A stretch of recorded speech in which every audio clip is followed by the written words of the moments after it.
Saint-Nazaire, located in western France, was the world's largest dry dock and was used by the Nazis in the Second World War. This dock was very important for shipmaking and repairing.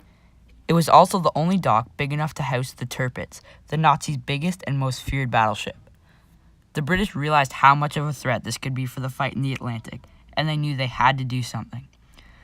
This is when the British came up with a risky plan to put the dock out of commission, Operation Chariot. Saint-Nazaire lies 8 kilometers along the northern bank of the Loire at the Atlantic Ocean on the eastern coast of France. In addition to the dry dock, Saint-Nazaire also hosted several U-boat pens, which made Saint-Nazaire vitally important to the Nazis' Battle of the Atlantic and an equally important target to the Allies. In the early 1940s, Allied bombing was still highly inaccurate, and due to the high number of French civilians surrounding the area, Bomber Command was instructed only to bomb in good visibility. In addition, the U-boat pens were shielded by massive amounts of reinforced concrete. Chances of success by air attacks were very low. Due to where the port was located in France, an amphibious attack would be nearly impossible and result in considerable casualties. A conventional naval attack would also be risky due to the proximity to U-boats and Luftwaffe stationed along the French coast. The Allies were left with one option, a commando-style raid. The British charged Lord Louis Mountbatten to come up with a plan. For several weeks, Mountbatten and his team brainstormed a bold plan. The plan would have to have elements of lightning-quick speed, catch the enemy by surprise, and create great destruction. A basic plan was established. An old destroyer would sail with 16 launches up the Loire estuary to Saint-Nazaire. The destroyer would travel full speed into the lock gates. 18 teams of commandos, 227 in total, would wreak havoc by destroying deck equipment and machinery. The destroyer, packed with 4.5 tons of Amatol high explosives, would be set off by time delay fuses and destroy the dock. The old destroyer, the Campbelltown, was selected to carry the explosives and commandos. 227 volunteers were recruited and given 6 weeks to train. Commandos trained in the port facilities of Southampton and Cardiff.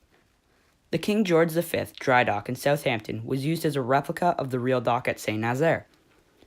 The Campbelltown was refitted to look more similar to German ships. She reduced her funnels from 4 to 2, altered her lines, and was fitted with a tattered and worn Kriegsmarine ensign. She was then fitted with 24 Mk7 depth charges, each weighing 400 pounds, or 181 kilograms, packed into a steel tank, covered in concrete, and given 8-hour time delay fuses. The rest of the fleet was made up of 16 shallow-hull wooden launches, 1 motor gun boat, and 1 motor torpedo boat. They would provide protective fire and evacuate the commandos.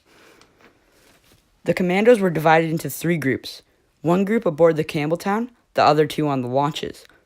Each team would have half of the team setting the explosives. The other half, armed with guns and grenades, would engage the enemy to protect those setting the explosives.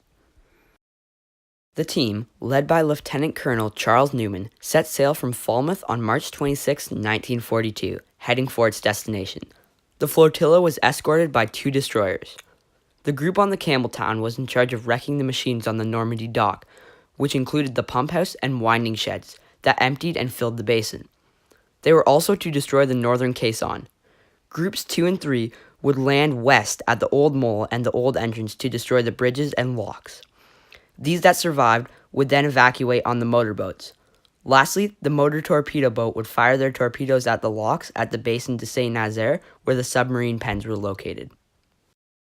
The flotilla sailed across the English Channel, south around the Brittany Peninsula, and then in a roundabout way, as to not be noticed, and entered the Bay of Biscay. The route would take the flotilla past gun emplacements located on the mouth of the Loire, 43 in total, including 75mm artillery and 240mm howitzers mounted on railway trucks. Near the port were flak batteries with 20mm, 37mm, and 40mm cannons. At the port were 1,000 Nazi soldiers, pillboxes, and 5,000 men stationed a short distance away in the town. All in all, it would not be an easy task. On the evening of March 27th, they approached the mouth of the Loire. The escorting destroyers left, and the commandos were on their own. At 12:45 a.m., they passed the 75mm guns at Point St. Gildas. Not being noticed, they began their approach, sailing from the southwest. At 1:20 a.m., lights spotted the flotilla, and harbor headquarters were alerted. All searchlights were on in search of the flotilla, trying to identify them.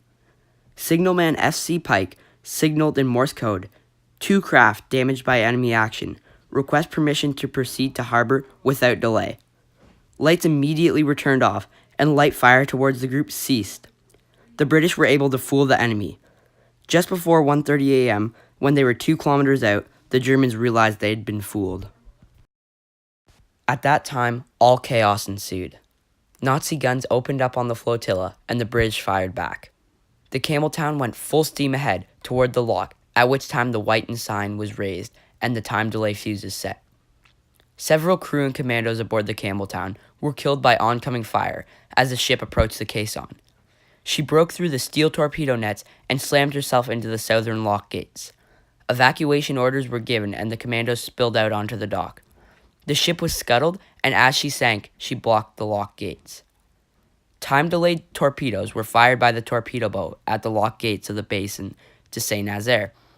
Targets were hit, and the torpedoes sank to the bottom. At this time, commandos set about their objectives.